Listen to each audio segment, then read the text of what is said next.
Hi, I'm David Judson. I'm the editor-in-chief of Stratfor. Joining me today in our studio is Adriano Bosoni. Welcome, Adriano. It's good to see you again. You've been in recent months at many points in Europe. Good to see you here in Austin.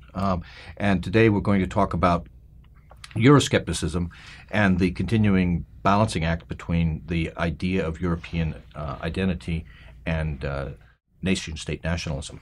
Obviously, the key point that we're all looking at this week is the elections in Hungary. While the nominal winner was the ruling party, at least as much attention is being given to Jobbik, the far-right party. How do you see that playing out? Is this the far-right canary in the European political coal mine? It's interesting because we've seen something similar in France a couple of weeks ago where the center-right actually won the election, but the far-right got most of the attention. So what we are seeing in Europe right now are two simultaneous phenomena. On the one hand, we see very strong anti-system sentiments in the population. People are tired, people are angry at their ruling traditional elites.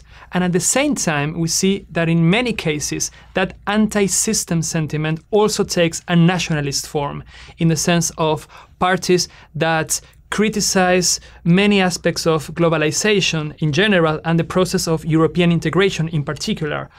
Parties that criticize the free movement of people in Europe because they see immigration as a big problem.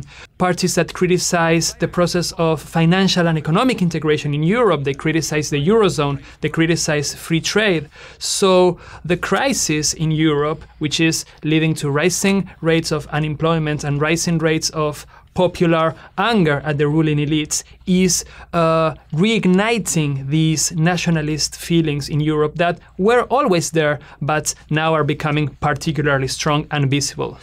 Is it possible for us to make a distinction in terms of this reaction to the European project between those that are Euroskeptical, but nonetheless responsible in the to the standards of civilized behavior, versus those that we see that are assuming the colors of neo-fascist with anti-Semitism, even violence against minorities, as in Greece and in other places?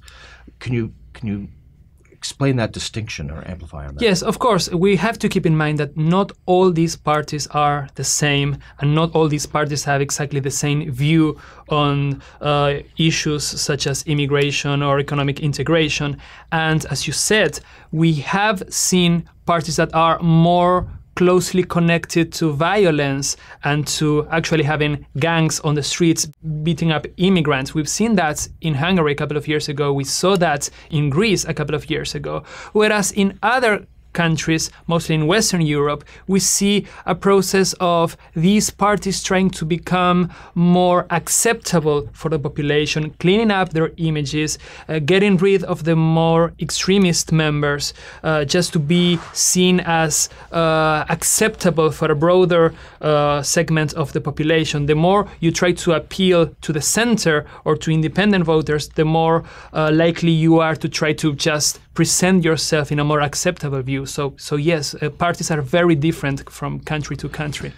Is there a similar conundrum for Brussels that the more they attempt to respond, the more they aggravate the tensions that give rise to bureaucratic frustrations, etc.? I mean, how is Brussels responding to that? Well, what we see Europe is we see the continent sunk in its traditional dilemma between moving forward with the process of European integration, while at the same time protecting and respecting strategic interest of its member states. So whenever the Europeans try to do something, on the one hand, they try to deepen the process of European integration, but at the same time, they try to make sure that member states will still be happy with the process and their national interests will be protected. And that's why we see the European decision-making being so slow, so complex.